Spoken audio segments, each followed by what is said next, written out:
Caminando al patio de la escuela y ya estoy casi llegando y se escucha el sonido de las campanas, la vibración de la escuela pública chilena, de los niños, que es lo que dan vida a la escuela.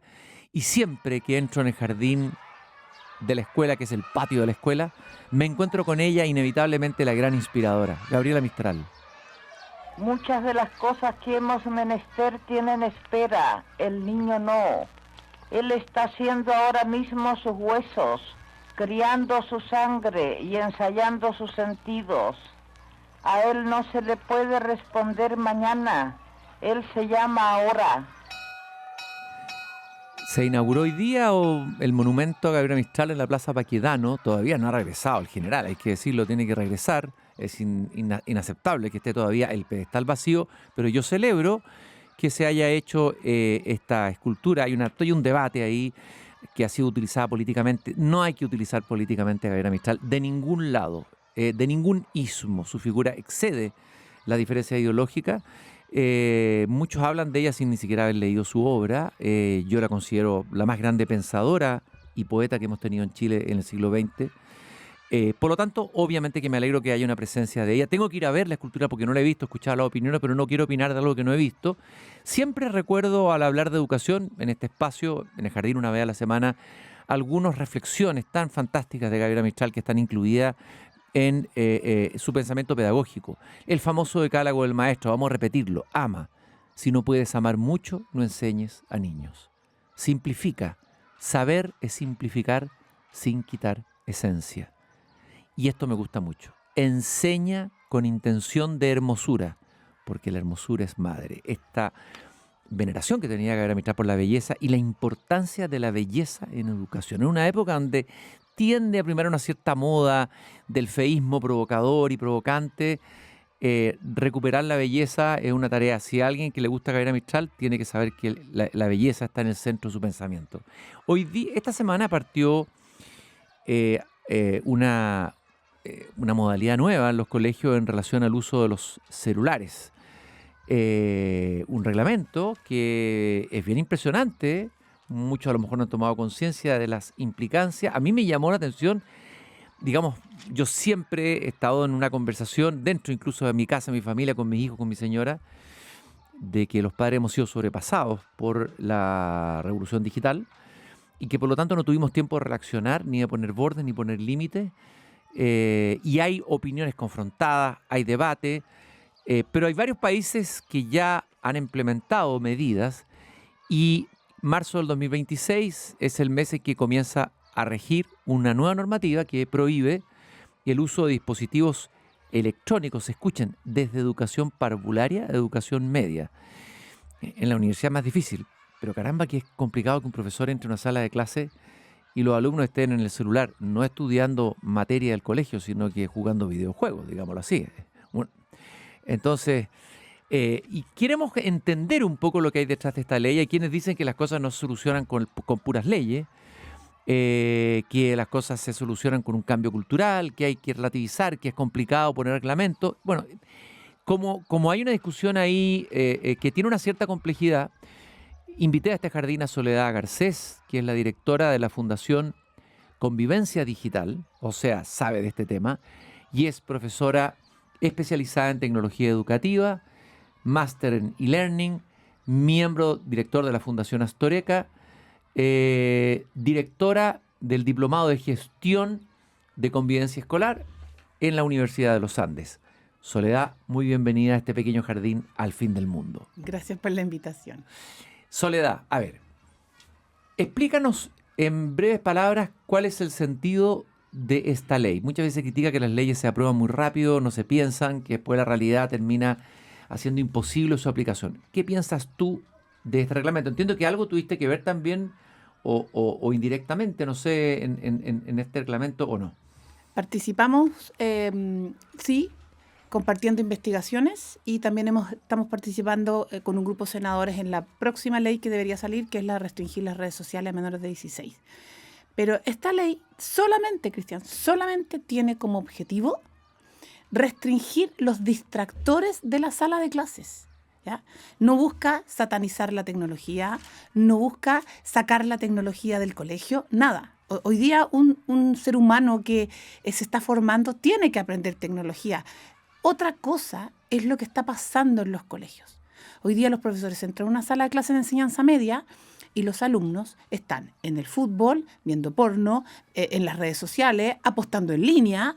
Entonces, finalmente, no se está cumpliendo ese de verdad derecho a la educación, y la obligación que tienen los colegios no son guarderías, ellos tienen la obligación de educar. Si eso no se cumple, tenemos un problema, y eso no se estaba cumpliendo. Yo pensaba también que, bueno, esto es poner ciertos límites, bueno, y los adultos y los colegios siempre han puesto límites. O sea, si yo llegaba con mi revista Condorito a mi clase y me ponía a leer el Condorito o a dibujar un cómic, que puede ser muy legítimo dibujar un cómic, el profesor me retaba, me decía, no, estamos en clase.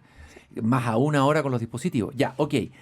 ¿Está inspirada en qué experiencia? ¿Cuáles son las experiencias que tenemos de cuántos años en países donde hayan usado reglamentos similares y qué resultados se están viendo en relación a la implementación de estos reglamentos en la educación básica y en la educación media en el mundo?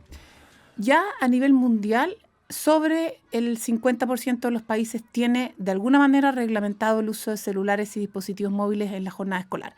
Unos más estrictos, unos menos estrictos. En general, Chile tiene una normativa bastante estricta.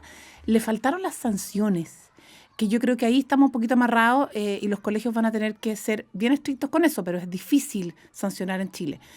Pero de los resultados que se están viendo, hay una mejora en las notas, hay mejora en la convivencia escolar, hay mejor bienestar, mejor asistencia a clases, pero hay uno que nadie se sospechó, que nosotros lo veíamos desde el año pasado, y es que se gana autoridad docente.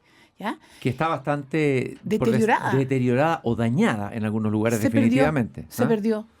Y muchos dicen se perdió por la tecnología, se perdió por las redes sociales, pero la verdad que la autoridad de los padres, la autoridad en general de los profesores, y de las autoridades de gobierno también, se perdió a partir de la introducción a la familia de la televisión en los años 70.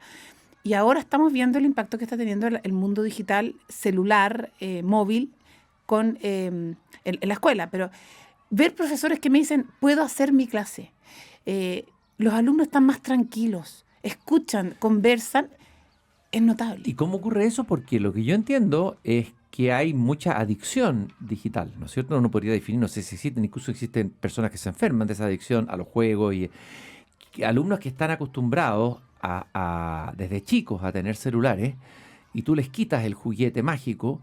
No debe ser fácil la transición. Uno diría que se van a poner más inquietos, que va a costar mucho esa transición. A ver, ¿qué nos dice la experiencia sobre eso?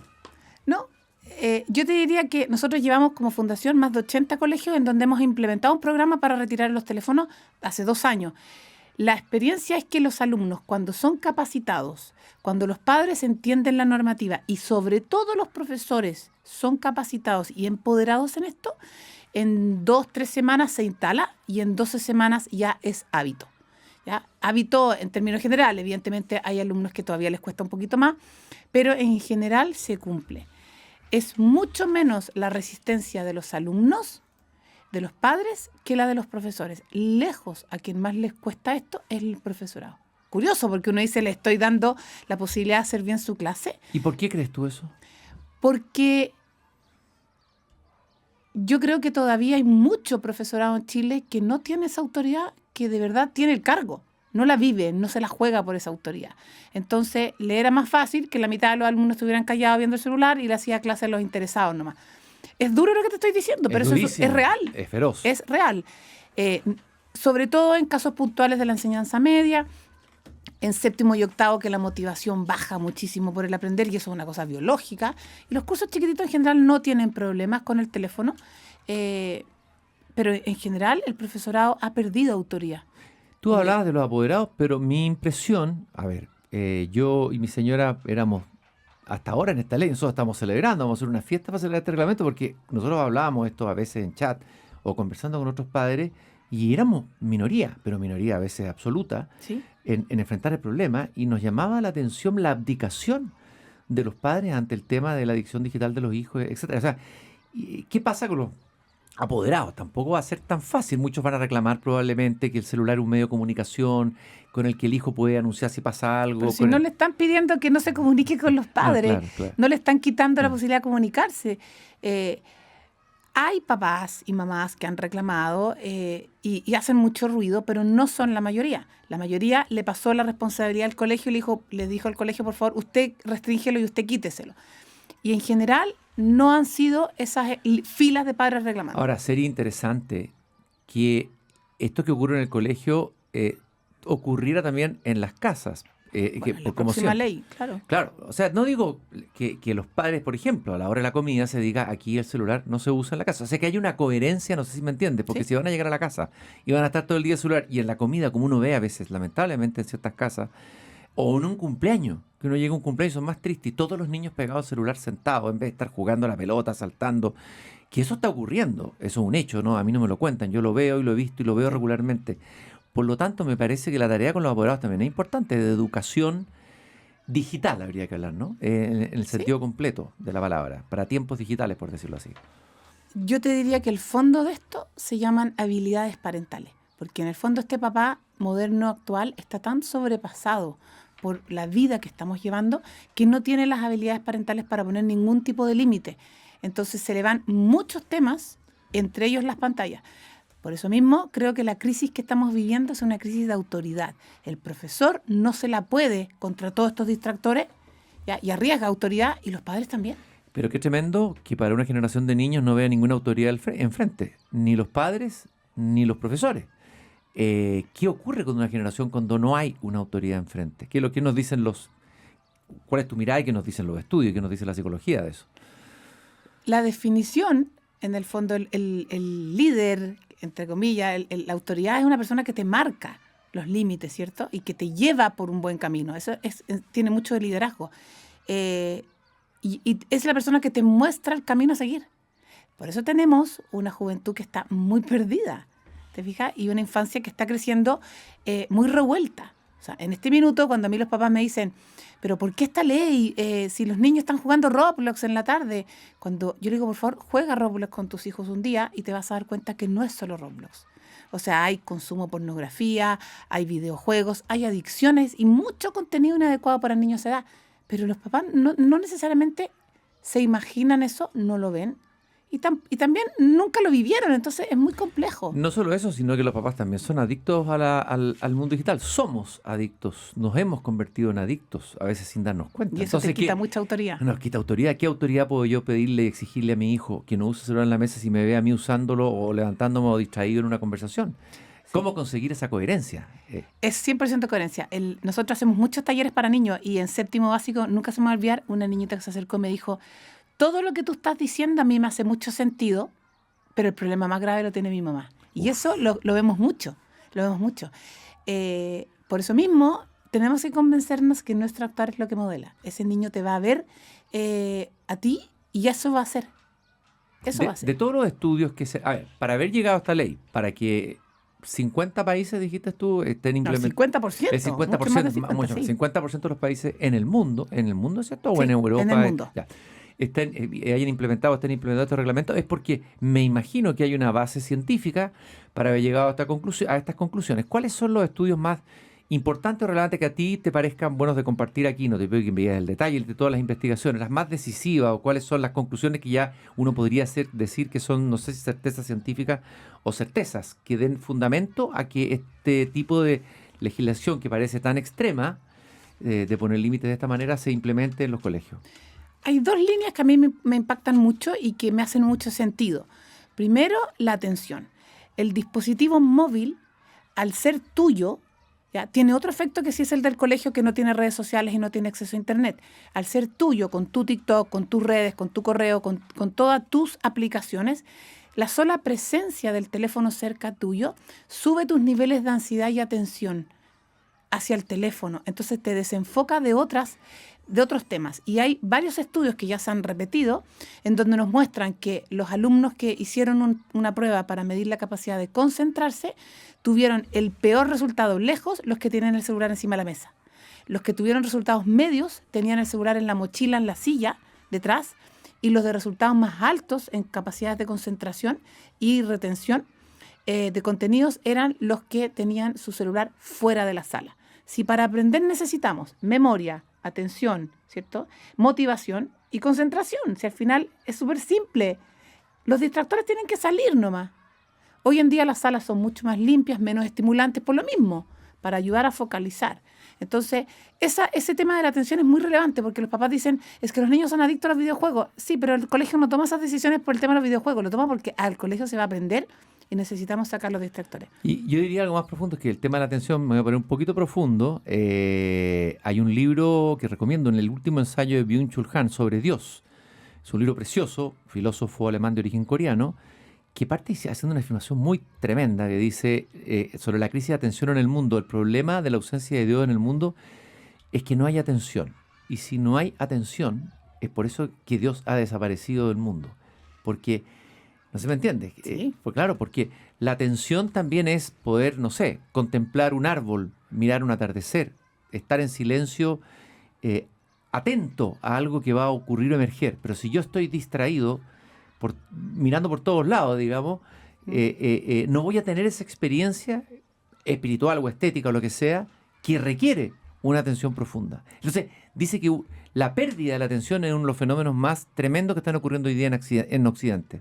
Lo más complejo es que un alumno que no desarrolla la capacidad de atención, tampoco desarrolla la capacidad de comprensión profunda y se vuelve un alumno, un adolescente y un niño manipulable, que no tiene opinión profunda sobre lo que está viviendo, que no logra conectar ideas de manera profunda. Por lo tanto, se vuelve una persona súper vulnerable. Y eso es lo que estamos viendo. Eso es lo que estamos viendo. Entonces, necesitamos reforzar estas capacidades para que los alumnos realmente se puedan concentrar. Te iba a preguntar, Soledad, tú hablaste de que viene otra legislación. A ver, no entendí mal, una legislación en relación a los padres, fuera del colegio o en otros lugares, que va a poner límites, bordes. ¿De cuál estabas hablando? ¿O nuevo reglamento? Ya estamos en Chile trabajando por una segunda ley que va a regular el acceso a las redes sociales, igual que en Australia, igual que en Francia. ¿Y cómo vas a regular eso a nivel...? Es complejo. Es complejo, porque en el por no fondo decir imposible. se puede. Hoy en día yo tengo mis dudas del control, si se puede lograr control absoluto, pero las empresas tienen que instalar, igual que lo que se hizo en Australia, la identificación biométrica asociada con el DNI o el RUT de los niños para ver la edad. A mí me cuestiona ese método, pero no hay otro. Porque a eso entramos en la sociedad del control. O sea, te está entregando una cantidad de información. Una cantidad de datos y la inteligencia artificial como está puede hacer muchas cosas con esos datos y a mí me preocupa. Pero de alguna manera hay que avanzar a que los niños hasta esas edades salgan del mundo digital lo que más se pueda. Porque mientras tú estás desarrollando en tu periodo vital, infancia y adolescencia, tu identidad, es muy complejo tener acceso a redes sociales porque la vida de los demás te afecta y afecta tu desarrollo de la identidad, tu salud mental y tu bienestar. Por lo tanto, nos gustaría mucho que surgiera esa ley. Pero ahora también yo abogo a que los padres van a tener que tener un mayor compromiso sobre la formación parental, los servicios sociales, digamos, y como país vamos a tener que regular esto, porque si no, la juventud actual, que va a ser luego esos adultos que nos van a tener que apoyar en nuestra vejez, no va a estar capacitada, Cristian. ¿Por qué no va a estar capacitada esa juventud? Porque no va a tener capacidades básicas de autorregulación, pensamiento profundo, tolerancia a la frustración.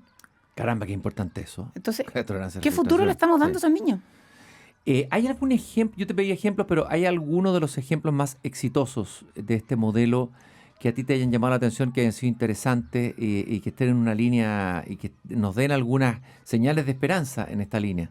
Porque la mayoría dijimos, como que la gente dice, ya, esto está perdido, entramos en una civilización digital, hablan de la esfera digital, en fin, ya volver atrás, imagínate más con la inteligencia artificial, y aquí pareciera que es proteger ese espacio de aprendizaje, de separarlo de alguna manera, distinguirlo, pero ¿qué experiencia más interesante de algún país así específica te parezca relevante de compartir con nosotros?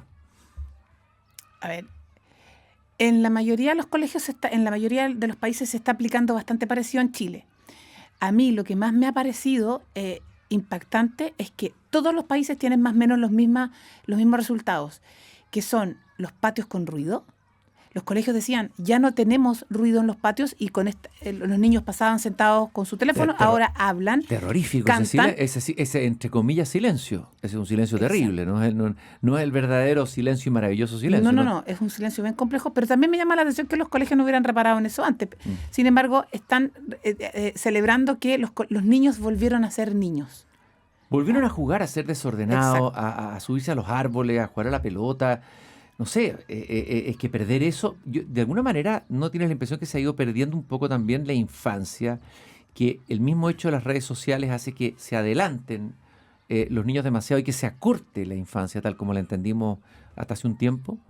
Al dejar de jugar en ese juego libre, sin instrucciones, donde tú eres el protagonista, donde no hay adultos cerca, y no es por abandono, sino porque tú necesitas jugar y gestionar los riesgos, gestionar lo que implica el juego. Es jugar en la pieza al lado, digamos, no es solo en el parque en la noche. Estaba hablando de ese juego libre, sin supervisión.